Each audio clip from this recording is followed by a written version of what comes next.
اللہ تعالیٰ نے ہمیں عقل دی ہے، آپ سوچیں سمجھیں۔ اولم یتفکروا فی خلق السماوات والارض، اللہ نے دعوت فکر دی ہے۔ مومن کی جو دیگر نشانیاں ہیں، ایک نشانی یہ بھی ہے تفکرون فی خلق السماوات والارض، سوچتے ہیں سمجھتے ہیں زمین اور آسمان کی تخلیق میں۔ ربنا ما خلقت ھذا باطلا، اللہ تعالیٰ تو نے ہمیں بے مقصد فضول نہیں بنایا ہے۔ تو دیکھیں، میں یہ کہہ رہا ہوں کہ آپ ہوش میں آ جائیں۔ اللہ اکبر اللہ اکبر اللہ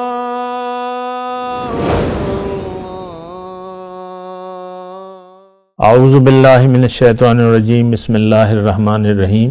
اللہم صلی علی سیدنا محمد معدن الجود والکرم آلہ وسلم۔ سامعین و ناظرین اکرام، السلام علیکم ورحمۃ اللہ وبرکاتہ۔ آج کا ہمارا موضوع یہ ہے کہ دوزخ کا مستحق کون ہے۔ دیکھیں، یہ بات نوٹ کر لیں، مشکل نہیں ہے، آسان ہے۔ جب انسان دنیا میں آتا ہے، یعنی ہوش و حواس سنبھالتا ہے، عاقل بالغ ہو جاتا ہے، اس کے سامنے دو راستے ہوتے ہیں۔ ایک راستہ نظر آتا ہے اور ایک راستہ نظر نہیں آتا۔ اس کا تعلق غیب سے ہے، باطن سے ہے۔ راستے دو ہیں، ایک دنیا کا راستہ ہے اور ایک آخرت کا راستہ ہے۔ ایک دنیا کا راستہ ہے اور ایک اللہ کا راستہ ہے، سبیل اللہ، صراط مستقیم۔ سیدھا راستہ ایک ہے اور باقی جو بھی ہیں وہ ٹیڑھے ہیں۔ تو جو بھی سیدھے راستے پر نہیں جائے گا، یعنی انتخاب نہیں کرے گا، یہ نہیں، کیا مطلب، میں کہنا یہ چاہتا ہوں، جو بھی ظاہر کا انتخاب کر لے گا دنیا گزارنے کے لیے، رک جائیں ذرا، اپنے احتساب کریں، خود ہی سوچیں کہ آپ نے کون سے راستے کو چن لیا ہے۔ اور یہ سوچنا یا احتساب کرنا کوئی خاص مشکل نہیں ہے۔ اس وقت آپ اپنی ذہنی کیفیت کو دیکھیں،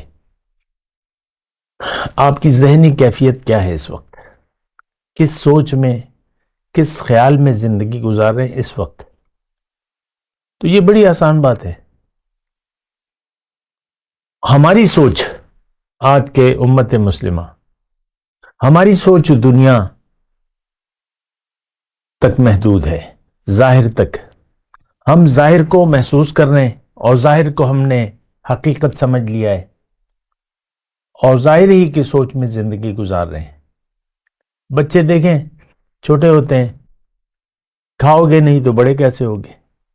والدین کہتے ہیں ابھی تم بچے ہو، یہ ہو وہ ہو۔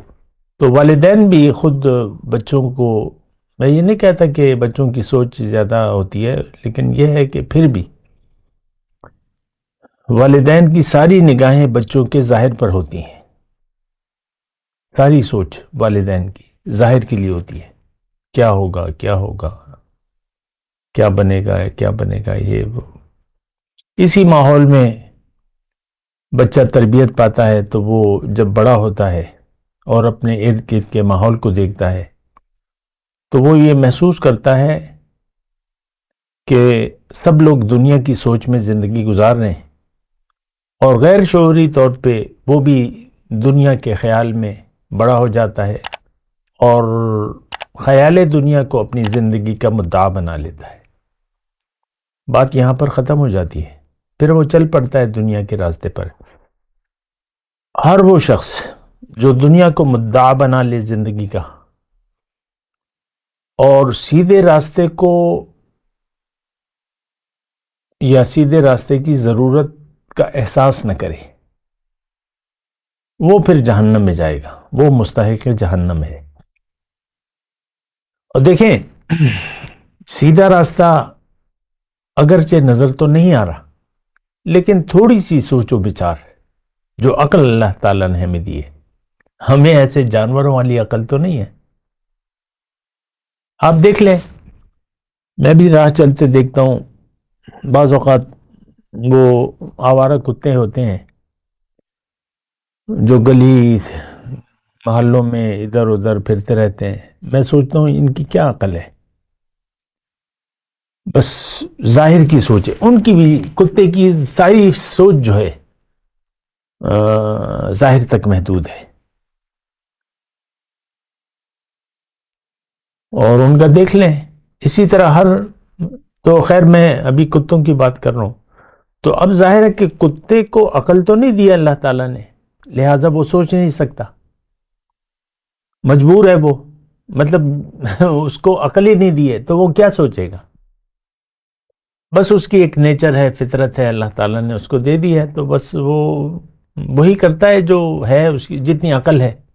ہم میں عقل ایسی ہے جو کائنات میں کسی مخلوق کے پاس نہیں ہے. یہ بات ذرا نوٹ کریں. انسان نے چاند پہ قدم رکھ دیے، سمندر کی تہ میں بھی یہ سفر کرتا ہے، ہواؤں میں اڑتا ہے، اور سوچ بڑی گہری ہے اس کی. اور اس کو حقائق اس کے سامنے ہیں.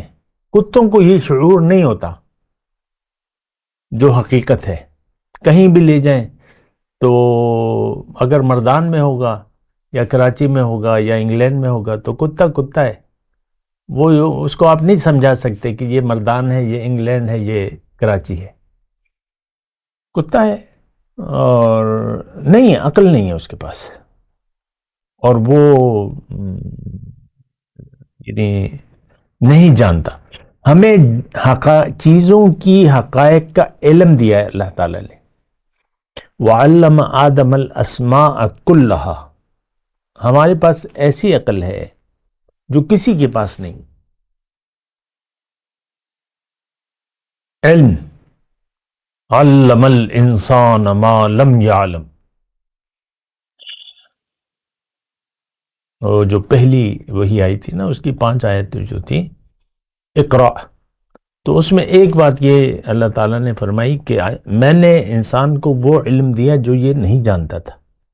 اچھا میں تھوڑی سی بات کر رہا ہوں آپ سے. آپ یہ سوچیں کہ آپ حقیقت کو محسوس کر سکتے ہیں، حقائق کو آپ جان سکتے ہیں. چھٹی حس کا ہم نے نام دیا ہے، تحت شعور کا نام دیا ہوا ہے ہم نے. اور ایسی چیزوں سے یعنی ہم مانتے ہیں چیزوں کو اور علم رکھتے ہیں. یہ علم جو ہے اللہ تعالیٰ نے ہمیں دیا ہے، یعنی چیزوں کو جاننے کا علم دیا ہے ہمیں. ہم نتائج اخذ کر سکتے ہیں. یہ سائنس کیا ہے اور یہ دوائیاں کیسے بن رہی ہیں اور یہ سائنس کیسے تجربات ہو رہے ہیں، یہ حقائق کو آپ قدرت کے قوانین کو معلوم کر لیتے ہیں اور اس کی بنیاد پر ایک چیز ایجاد کر لیتے ہیں اور پھر وہ چلتی ہے. ہزاروں ٹن وزنی جہاز لوہے کا بنا ہوا پانی میں نہیں ڈوبتا، اور ہزاروں ٹن وزنی جہاز ہواؤں کے اوپر اڑتا ہے، جبکہ وزنی چیز تو نیچے گر جاتی ہے. یہ آپ نے اخذ کیا ہے کہ بھئی ایسا ہوگا تو ایسا ہو جائے گا، ایسا ہوگا تو ایسا ہو جائے گا. میں آپ کو یہ کہہ رہا ہوں کہ اللہ تعالیٰ نے ہمیں عقل دی ہے.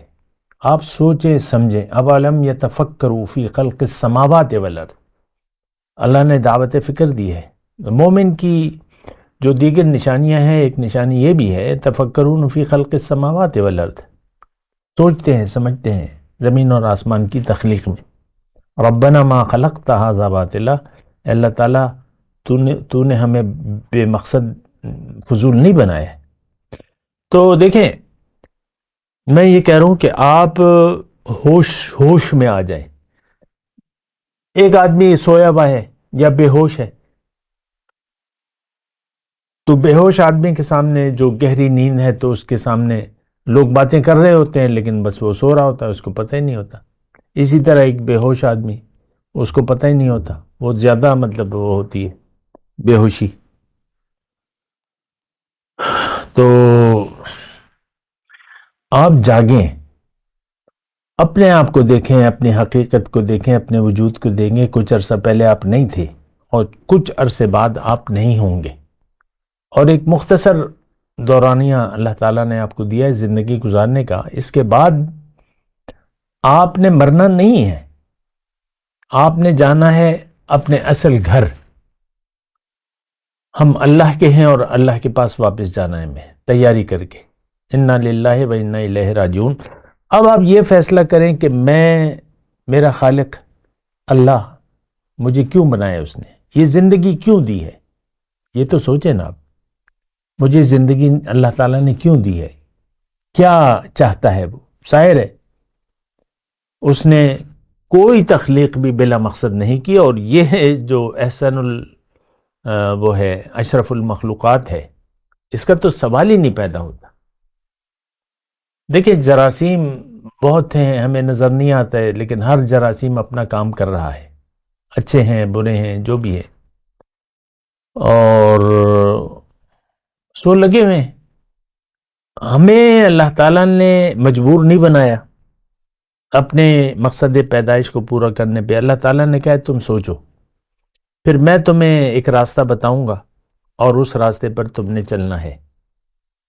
اس راستے پر چلو، میرے بتائے ہوئے راستے پر چلو گے تو تم کامیاب ہوگے، اور میرے بتائے ہوئے راستے پر اگر نہیں چلو گے تو تم ناکام ہوگے اور جہنم میں جاؤ گے.